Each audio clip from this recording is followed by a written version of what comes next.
بسم اللہ الرحمن الرحیم۔ گمنام ہیرو کے معزز ناظرین السلام علیکم۔ دوستو لائک ضرور کر دیا کریں، شکریہ۔ آئیے چلتے ہیں کہانی کی طرف۔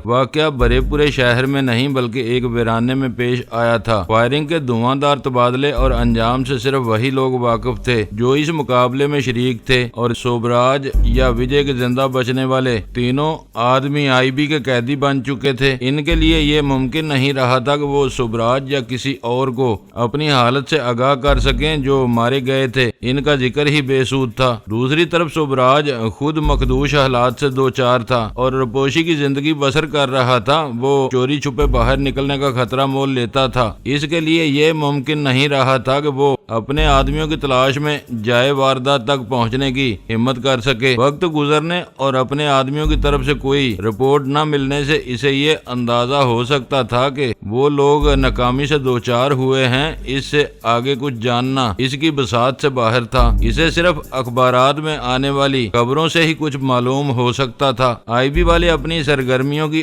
اخباری تشہیر سے ہمیشہ گریز کرتے ہیں۔ ان کے آپریشن کی کوریج کے لیے اخباری رپورٹر اور فوٹوگرافر موجود نہیں ہوتے۔ ملک و قوم کے مفاد میں انہیں جو کچھ کرنا ہوتا ہے وہ قانون کے دائرے میں رہتے ہوئے کار گزرتے ہیں، اور ضروری ہو تو ان کے اعلیٰ افسران غور و فکر کے بعد اپنی پالیسی کے مطابق اخبارات کے لیے بریفنگ جاری کر دیتے ہیں۔ مجھے مکمل یقین تھا کہ اگلی صبح کے اخبارات میں اس واقعے کے بارے میں کچھ بھی نہیں آ سکے گا۔ واقعہ بہت اہم تھا، جس میں 2 مقامیوں کے ساتھ 5 بھارتی اسمگلر بھی ملوث تھے، جن میں سورت کا وجے نامی بدماش بھی شامل تھا۔ 4 بدماشوں کی ہلاکت اور 3 کی گرفتاری کے بارے میں کم از کم 1 دن کی تاخیر سے اخبارات میں کوئی خبر آ سکتی تھی۔ اس وقت سے پہلے سوبراج کو علم نہیں ہو سکتا تھا کہ اس کے بھیجے ہوئے درندے کس افتاد سے گزرے تھے۔ اسے صحیح واقعات کا علم ہو یا نہ ہو، وقت گزرنے سے اسے یہ اندازہ ہو جائے گا کہ اس کے آدمی ناکامی سے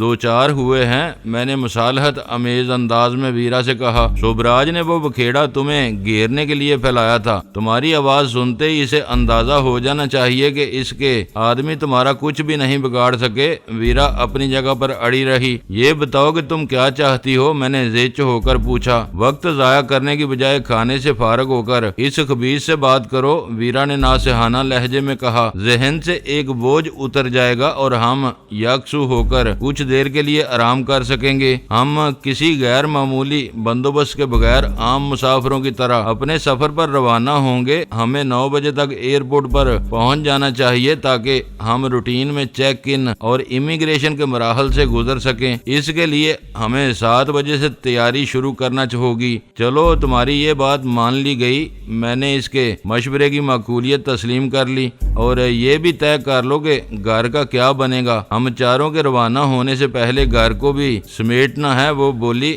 گلنے سڑنے والی چیزوں کو ریفریجریٹر سے نکال پھینکنا ہے، گھر کو احتیاط سے مکفل کرنا ہے۔ بہتر ہوگا کہ جہانگیر کو بھی اپنے پروگرام سے مطلع کر دو۔ تمہارے یکایک غائب ہونے سے وہ بیچارہ اور اس کی بیوی پریشان ہو جائے گی۔ تم کو بھی سوچنے کی عادت پڑتی جا رہی ہے۔ میں نے نرمی سے کہا، گھر کو سمیٹنا اور سنگوانا عورتوں کا کام ہے۔ اس بارے میں تم غزالہ سے مشورہ کر لو، میں جہانگیر سے بات کر لوں گا۔ یہ ضروری ہے۔ اچھا ہوا کہ تم نے یاد دلا دیا، میں اسے بھول گیا تھا۔ گھر کو مکفل کر کے چابیاں اول خان کو دے دی جائیں، ویرا نے تائید چاہی۔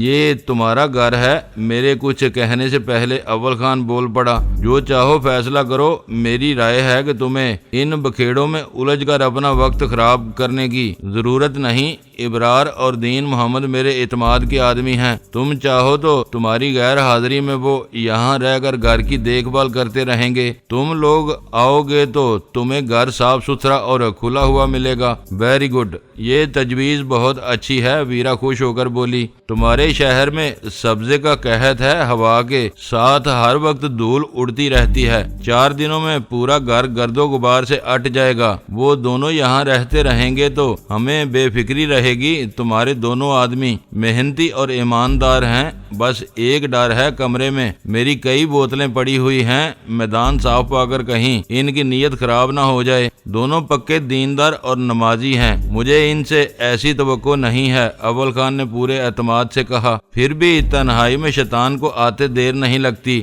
میرا مشورہ ہے کہ بوتلوں کو کہیں چھپا کر مکفل کر دو، بہتر یہی ہوگا کہ انہیں نالی میں بہا کر خالی کر دو۔ سلطان شاہ نے بھی اپنی رائے کا اظہار ضروری سمجھا۔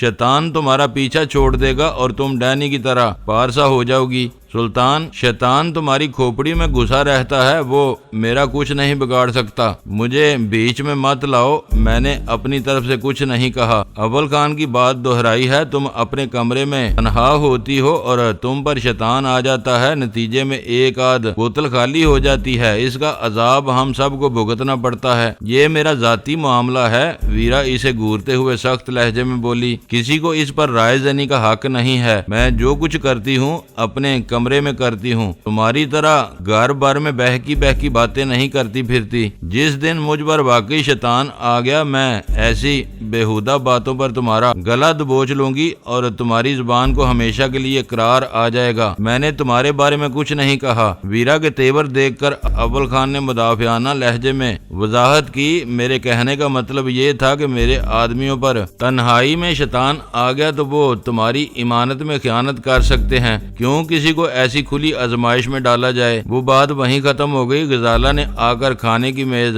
لگ جانے کا اعلان کیا تھا۔ کھانے کے دوران میں باتوں کا دور چلتا رہا، ان میں تلخی نام کو نہیں تھی۔ ہم لوگوں میں یہ رسم اچھی تھی کہ کوئی کسی بات کو اپنے دل پر لے کر نہیں بیٹھتا تھا۔ وقتی طور پر کوئی تلخ ترش ہو جاتی تھی تو ہر فریق اسی وقت اپنی بڑاس نکال کر اپنے دل کو ٹھنڈا کر لیتا تھا۔ کوئی بات ضرورت سے زیادہ طول نہیں پکڑتی تھی۔ کھانے سے فارغ ہونے کے بعد پانچوں ایک ایک کر کے دوبارہ ڈرائنگ روم میں آ گئے۔ میں سگریٹ سلگا کر فون کے قریب والے صوفے پر ٹک گیا۔ چائے کا دور شروع ہوا تو ویرا رہ کر مجھے ٹٹولنے والی نظروں سے دیکھ رہی تھی۔ اسے انتظار تھا کہ میں کب سوبراج سے رابطہ کرتا ہوں۔ میں نے چائے ختم کرنے کے بعد فون کی طرف ہاتھ بڑھایا تو ویرا غیر ارادی طور پر پہلو بدل کر رہ گئی۔ میں نے نمبر ملانے کے بعد اسٹیشن 4 کے آپریٹر سے جہانگیر کا نمبر مانگا تو ویرا کے چہرے پر یکایک مایوسی پھیل گئی۔ میں ریسیور کان سے لگائے کن اکھیوں سے اسے دیکھتا رہا۔ جہانگیر سے فون پر بات کرنے کا مشورہ بھی اسی کا تھا، اس لیے وہ کوئی اعتراض نہیں کر سکی۔ غصیلی نظروں سے مجھے گورتی رہ گئی۔ اسٹیشن 4 پر جہانگیر ہائی سیکیورٹی کے درجے کا مہمان تھا۔ کسی اجنبی کے لیے اس سے کسی بھی طرح رابطہ قائم کرنا ممکن نہیں تھا۔ اسٹیشن 4 کا آپریٹر میری آواز پہچانتا تھا اور ایس ٹی ایف کے ساتھ میرے قریبی مراسم سے بھی پوری طرح باخبر تھا۔ اس نے کسی توقف کے بغیر جہانگیر سے لائن ملا دی۔ آپریٹر نے جہانگیر کو شاید یہ نہیں بتایا تھا کہ وہ میری کال تھی۔ اس نے بہت خشک لہجے میں ہیلو کہا تھا۔ معلوم ہوتا ہے کہ تمہاری مادہ تم سے کچھ روٹھی ہوئی ہے، میں نے معنی خیز لہجے میں کہا۔ ابے یہ تم ہو؟ میرے کان میں اس کی بے ساختہ اور مسرت امیز آواز گونجی۔ کہاں مرے ہوئے ہو؟ یہاں تو کوئی تم کو نہیں جانتا جس سے تمہارے بارے میں پوچھتا ہوں۔ وہ من بھر کی منڈیا ہلا کر صاف انجان بن جاتا ہے۔ یہ کیا چکر ہے؟ کوئی چکر نہیں ہے، تم بے فکری سے مفت کی روٹیاں توڑتے رہو اور عیش کرو، وہاں پرندہ بھی اجازت کے بغیر پر نہیں مار سکتا۔ میرے بارے میں اول خان کے سوا کوئی تمہیں کچھ نہیں بتائے گا۔ یہ بتاؤ کہ وہاں تمہیں کوئی تکلیف تو نہیں ہے؟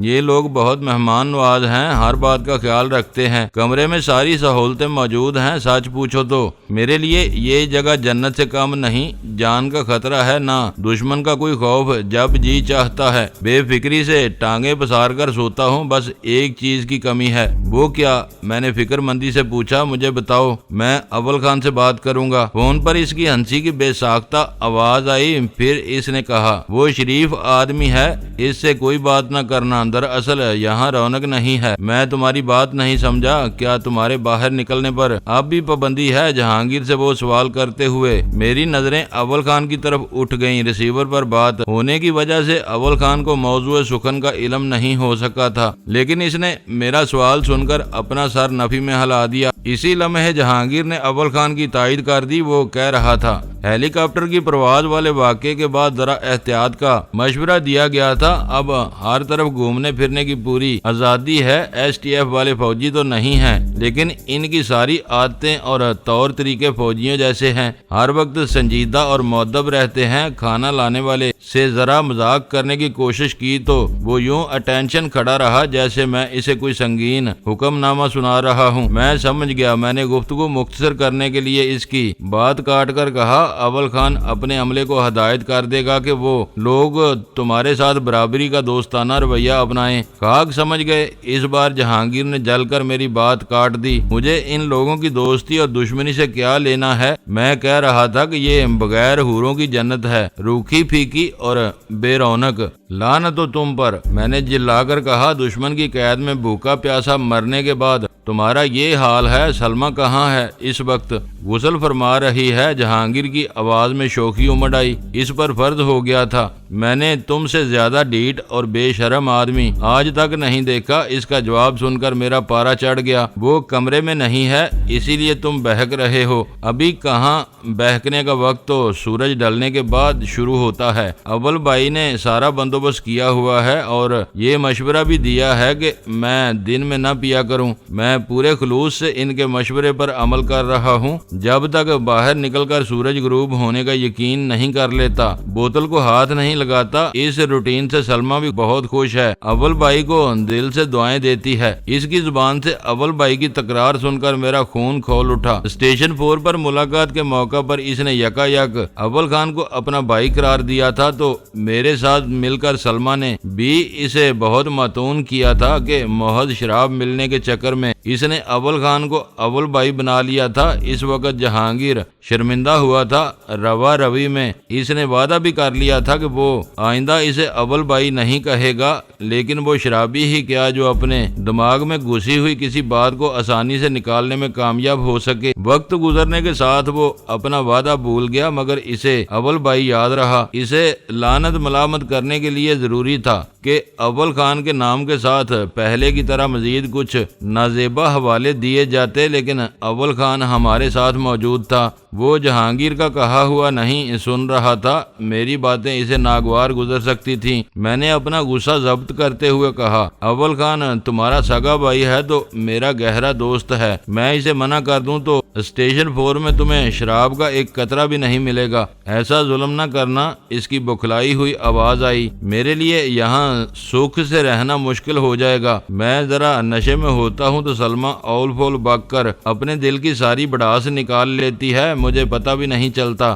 کیونکہ میرے لیے اس وقت وہ صرف ایک عورت ہوتی ہے۔ مرد اپنے پہلو میں آئی ہوئی عورت کی گالیاں کھا کر بھی بے مزہ نہیں ہوتا۔ صبح ہوتی ہے اور سلمہ کا دل ہلکا ہو چکا ہوتا ہے۔ اپن کو کچھ یاد نہیں ہوتا، سارا دن اچھا گزر جاتا ہے۔ اگر تم سکھی ہو تو میں بھی خوش ہوں، میں نے اس کی وضاحت قبول کرتے ہوئے جواب دیا۔ میں نے اس وقت یہی معلوم کرنے کے لیے فون کیا تھا کہ وہاں تمہیں کوئی تکلیف تو نہیں ہے۔ دراصل میں کچھ عرصے کے لیے باہر جا رہا ہوں۔ میری غیر حاضری میں اول خان تمہاری ضروریات کا خیال رکھے گا۔ اس دوران میں تم اپنے فلیٹ میں واپسی کے بارے میں نہیں سوچو گے۔ تم کہاں جا رہے ہو؟ اس کا لہجہ تجسس امیز ہو گیا۔ تمہاری بازیابی کے بعد سے میرے دشمنوں کے حملوں میں تیزی آ گئی ہے۔ ان کا زور توڑنے کے لیے میرا کراچی سے غائب ہونا ضروری ہو گیا ہے۔ میرے پیش کیے ہوئے اس مضبوط جواز نے اسے تشویش میں ڈال دیا۔ چند ثانیوں کے توقف کے بعد اس کی سنجیدہ آواز ابھری، اکیلے جا رہے ہو؟ غزالہ میرے ساتھ ہوگی۔ میں نے اس کی تشویش رفع کرنے کے لیے جواب دیا۔ پھر اپنی بلبل کو بھی یہاں بھیج دو۔ وہ خوش ہو کر بولا، ویرا بہت اچھی لڑکی ہے، آئے گی تو یہاں رونق ہو جائے گی۔ جہانگیر جو اپنے طور کا ایک بے جگر لڑاکا اور نامور سورما تھا، خانہ نشین ہونے کے بعد رفتہ رفتہ اس حال کو پہنچ گیا تھا کہ اسے شراب اور عورت کے سوا دنیا و مافیا میں کسی چیز کا ہوش نہیں رہا تھا۔ شراب نوشی کے معاملے میں وہ اپنے شوق سے زیادہ ندیدے پن کا مظاہرہ کرتا تھا۔ عورتوں کے بارے میں اس پر ایک ٹھڑک سوار تھا، وہ کسی کا پیچھا نہیں کرتا تھا۔ سامنے آنے والی ہر عورت عورت پر اس کی رال ٹپک پڑتی تھی۔ اس کی اسی عورت نوازی سے تنگ آ کر سلمہ نے گھر میں کام کرنے والی کئی عورتوں کو نکالا تھا اور آخرکار خود ہی گھریلو کام کرنے لگی تھی۔ غصے کے ساتھ مجھے اس پر رحم آیا۔ میں نے اسے زیادہ ملامت کرنے کی بجائے ہلکی سی سردنش پر اکتفا کرتے ہوئے کہا، یہ بلبل عقاب کی طرح پنجوں سے آنکھ نوچ لینے کا فن جانتی ہے۔ ان چیزوں کی خواہش مت کیا کرو جو کبھی تمہاری دسترس میں نہ آ سکیں۔ شاعری کر رہے ہو، معلوم ہوتا ہے کہ وہ کتالہ تمہارے آس پاس موجود ہے۔ ہمارا اندازہ درست ہے۔ مجھ سے بات کرتے ہوئے اپنے ہوش و حواس میں رہا کرو۔ تمہاری باتیں کسی اور نے سن لی تو تمہارا اعتبار جاتا رہے گا۔ آئندہ خیال رکھوں گا۔ اتنی اجازت تو ہے نا کہ کبھی دل گھبرائے تو فون پر اس سے بات کر لیا کروں۔ اس بہانے تمہاری یاد تازہ ہوتی رہے گی۔ ابھی میں مر نہیں رہا جو تمہیں میری یاد تازہ کرنے کی ضرورت پیش آئے۔ میری غیر حاضری میں تمہارا فون کرنا بے سود ہوگا۔ دشمن ہم سب کے پیچھے لگا ہوا ہے۔ سلطان شاہ گھر کو تالا ڈال کر ویرا کو اپنے ساتھ گاؤں لے جائے گا۔ کیا یہ ممکن نہیں کہ ہم دونوں بھی یہاں رہنے کی بجائے سلطان شاہ کے گاؤں چلے جائیں؟ ہماری آب و ہوا تبدیل ہو جائے گی۔ اس نے جھٹ سوال کر دیا۔ میرے فیصلے کے مطابق تم کو وہیں رہنا ہے۔ اپنی مرضی سے تم جہنم میں بھی جا سکتے ہو، میں تمہیں نہیں روکوں گا۔ نہیں بھیجنا تو انکار کر دو، یوں ناراض کیوں ہو رہے ہو؟ بات کرتے کرتے اچانک اس کا لہجہ بدل گیا۔ لو تمہاری چہیتی بھی بدن پر گاز بھر کا تولیہ لپیٹ کر غسل خانے سے آ گئی ہے۔ وہ اس کی طرف سے اطلاع تھی۔ میں نے کہا، ابھی تم مجھ سے جو بکواس کر رہے تھے وہ سلمہ کے سامنے دہرا دو تو میں تمہاری باتیں مان لوں گا۔ یار تم بھی نرے گامڑ ہو، میں تو مذاق کر رہا تھا۔ تم ذرا سی بات پر سنجیدہ ہو جاتے ہو، یہ کوئی اچھی علامت نہیں ہے۔ بس اب اپنی کھال میں رہنا۔ اول خان کو کوئی شکایت نہیں ہونی چاہیے۔ واپسی پر میں نے تمہاری کوئی شکایت سنی تو کھال گرا دوں گا۔ میں کسی کی دھمکیوں سے نہیں ڈرتا، لیکن یہ میرا شریفانہ وعدہ ہے کہ اول بھائی خان کو مجھ سے کوئی تکلیف نہیں ہوگی۔ تم کتنے دنوں میں آ جاؤ گے؟ اس نے جن مضحکہ خیز آوازوں کے ساتھ اول خان سے اپنا برادرانہ رشتہ جوڑنے سے گریز کیا تھا، ان پر میں بہت مشکل سے اپنی بے ساختہ ہنسی ضبط کر سکا۔ لمحہ بار بعد میں نے جواب دیا، مسئلہ صاف ہونے سے پہلے میری واپسی مشکل ہے۔ یہ مدت 2 دن سے 2-4 مہینے تک کچھ بھی ہو سکتی ہے۔ میں آتے ہی تم سے رابطہ کروں گا۔ اب اتنے طوطا چشم نہ بنو، کبھی کبھی باہر سے بھی فون کر لینا۔ میں نے اس سے رسمی وعدہ کر کے فون بند کر دیا۔ اس سے کس بلبل کا ذکر ہو رہا تھا؟ ویرا اسی لمحے سوال کر بیٹھی۔ بلبل؟ میں نے حیرت سے دہرایا، پھر سنبھل کر کہا، ہاں دراصل وہ کسی ایسی بلبل کی تمنا کر رہا تھا جو اس کے اشاروں پر سلمہ کو تنگ کر سکے۔ ظاہر ہے کہ ایسی بلبل پلٹ کر خود اس پر بھی حملہ کر سکتی ہے۔ بات اس کی سمجھ میں آ گئی۔ تم کچھ چھپا رہے ہو، ویرا نے اشتباہ امیز لہجے میں کہا۔ تم نے کسی خاص بلبل کے بارے میں پورے وثوق سے بتایا تھا کہ وہ عقاب کی طرح آنکھ نوچنے کا فن بھی جانتی ہے۔ بتایا تھا، میں نے دیدہ دلیری کے ساتھ اعتراف کیا۔ جانور کتنا ہی پالتو اور وفادار کیوں نہ ہو، اس کے بارے میں کچھ نہیں کہا جا سکتا کہ اس پر کب حیوانی جبلت غالب آ جائے گی۔ ویرا کی آنکھوں سے ظاہر ہو رہا تھا کہ وہ میرے جواب سے مطمئن نہیں ہو سکی تھی، لیکن اس نے مجھ سے مزید کوئی سوال نہیں کیا، چپ سادھ لی۔ جہانگیر سے ہونے والی گفتگو سب نے سنی تھی۔ اس کی ذاتی نوعیت کی بنا پر کسی نے کوئی سوال نہیں کیا۔ میں نے ویرا کی زبان بند رکھنے کے لیے اسپیکر فون پر سبراج کا نمبر ملا لیا۔ تم ڈینی، تم نے مجھے کیوں فون کیا ہے؟ میری آواز سنتے ہی اس نے بوکھلائے ہوئے انداز میں سوال کیا۔ اس کے وہم و گمان میں بھی نہیں رہا ہوگا کہ اب ریور روڈ والے واقعے کے بعد میں اس سے رابطہ کرنے کی کوشش کروں گا۔ آج تم نے مجھے بہت مایوس کیا ہے، میں نے سپاٹ لہجے میں کہا۔ میں 9 بجے سے وہاں تمہارا انتظار کر رہا تھا، ابھی واپس آیا ہوں۔ تم جھوٹے اور اول درجے کے کمینے ہو۔ میں پوچھتا ہوں کہ میرے آدمی کہاں ہیں؟ کن آدمیوں کی بات کر رہے ہو؟ میں نے ذہن میں ایک خیال آتے ہی معصومانہ لہجے میں پوچھا۔ وہی جو تمہیں اپنے ساتھ سرحد لے جاتے۔ اس کی اضطراری آواز آئی۔ مجھے یہی شکوہ ہے کہ تمہارے مضبوط وعدے کے باوجود کوئی وہاں نہیں آیا۔ کسی وجہ سے پروگرام بدل گیا تھا تو مجھے فون کر دیتے۔ ویرا نے اپنی دونوں مٹھیاں بھینچ کر مسرت حسرت سے فضا میں ہاتھ اچھالے اسے خوشی ہوئی تھی کہ میں نے سوبراج کی بے خبری اور مجبوری سے فائدہ اٹھاتے ہوئے ایک برجستہ کلا بازی کھائی تھی۔ ڈینی، مجھ سے تمہارا یہ حرامی پن نہیں چلے گا۔ اس بار سوبراج کی آواز غصے سے کانپ رہی تھی۔ تم نے میرے ساتھ کوئی بڑا گیم کھیلا ہے۔ کہیں سے کوئی خبر نہ ملنے پر میں نے مجبور ہو کر ایک آدمی کو ادھر بھیجا تھا۔ وہ پہاڑی پر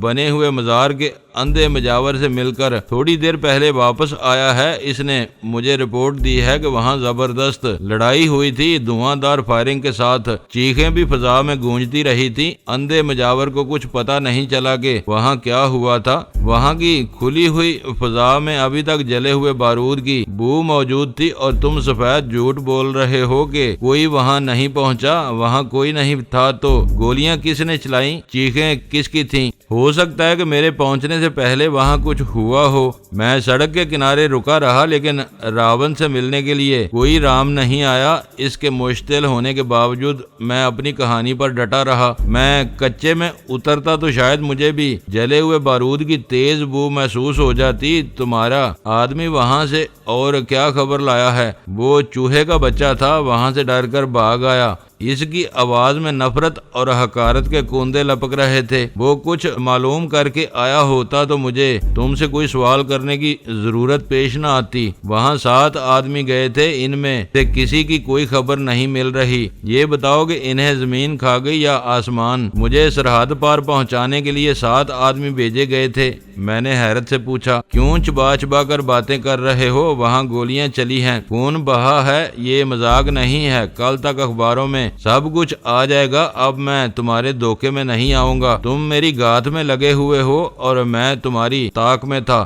وہ لوگ تمہاری قبر کھودنے کے لیے گئے تھے۔ میرے لیے یہ نئی اطلاع ہے۔ تم میرے اتنے خطرناک دشمن ہو۔ میں اب تک تم پر بھروسہ کر رہا تھا۔ اب مجھے خوشی ہے کہ میرے چکر میں تم اپنے 7 آدمی کھو چکے ہو۔ میں نے کئی بار تمہیں ڈیل دے کر تمہارے جھوٹے وعدوں پر اعتبار کیا ہے۔ آج پتا چلا کہ تم روزے اول کی طرح اب بھی میرے خون کے پیاسے ہو۔ اب میں تمہیں پاتال میں بھی نہیں چھوڑوں گا۔ وہ خوف، تذبذب اور انتشار کی ملی جلی کیفیات میں مبتلا تھا۔ اس نے میری طرف سے لا علمی کے اظہار کا فائدہ اٹھا کر کوئی نئی کہانی تراشنے کی کوشش نہیں کی تھی، کھل کر اپنے ارادوں کا اظہار کر دیا تھا۔ اس کے بعد میری طرف سے جوابی سختی کا مظاہرہ ناگزیر ہو گیا تھا۔ سوبراج سے منافقانہ مفاہمت کے سارے دروازے بند ہو چکے تھے۔ میرا لب و لہجہ یکسر تبدیل ہو گیا۔ دیکھتا ہوں کہ کون کس کو چھوڑتا ہے۔ اس کی شفاقانہ آواز ابھری، اب تک تمہارے بچے رہنے کی وجہ یہ تھی کہ کوئی تم کو نہیں پہچانتا تھا۔ نیک سے ٹام تک سب اسی سبب سے تم سے مار کھاتے رہے۔ میں نے پارک ٹاورز میں تم کو دیکھ لیا ہے۔ میں سینکڑوں کی بھیڑ میں تمہیں الگ سے پہچان سکتا ہوں۔ اب تم میرے ہاتھوں کتے کی موت مارے جاؤ گے۔ سنی ہاٹ کا واقعہ یاد رکھنا، میں نے زہریلے لہجے میں جواب دیا۔ وہاں ٹام کے 2 کمانڈوز کتے کے ساتھ مارے گئے تھے۔ تمہاری لاش کسی خارش زدہ کتے کی دم سے بندھی ہوئی پائی جائے گی، جسے اپنے بھیجے ہوئے 7 آدمیوں کی کوئی خیر خبر نہیں۔ وہ زیادہ دیر تک اپنی چمڑی نہیں بچا سکتا۔ وہ فریب کا شکار ہوئے ہیں۔ تم نے مجھے دھوکہ دیا ہے۔ وہ گرایا، بہت خوب۔ وہ 7 شاید میرے لیے حلوہ پوری کے خوان لے کر آئے تھے۔ تم مان رہے ہو کہ ان سے تمہارا سامنا ہوا تھا۔ بگڑی ہوئی دماغی حالت کے باعث وہ اپنے بے ساختہ تجسس کو دبانے میں کامیاب نہ ہو سکا۔ تم جیسے مکار بھیڑیے سے اب کچھ چھپانا بے سود ہے۔ آخر کار تم اپنی اصل کی طرف لوٹ کر پاکستانی ہندوؤں کے ماتھے پر کلنک کا ٹیکا بن رہے ہو۔ تمہارے بھارتی بدماشوں نے مجھے گن پوائنٹ پر لے کر تصادم کی ابتدا کی تھی۔ اس کے بعد وہاں وہ ہوا جو تمہارے وہم و گمان میں بھی نہیں آ سکتا۔ یہ جھوٹ ہے، ان میں سے کوئی بھارتی نہیں تھا۔ وہ گراتی ہوئی آواز میں بولا۔ سورت کا وجے کہاں سے آیا؟ اس کے دونوں ساتھی کون تھے؟ پتہ نہیں تم کہاں کی ہانک رہے ہو۔ وہ 3 نہیں 7 تھے۔ 7 رام بن کے میرے سامنے آنے والا وجے بھی 7 کی ٹولی میں آیا تھا، 3 بھارتی اور 4 مقامی۔ اب تم کبھی ان سے نہیں مل سکو گے۔ کیا تم نے ان سب کو مار ڈالا؟ پہلی بار اس کی آواز سے سراسیمگی کا اظہار ہوا۔ مجھ سے کیوں پوچھ رہے ہو؟ میں نے طنز سے کہا۔ بلکہ اخباروں سے تمہیں سب کچھ معلوم ہو جائے گا۔ وجے صورتی کی جے ہوگی، تمہارا بول بالا ہوگا۔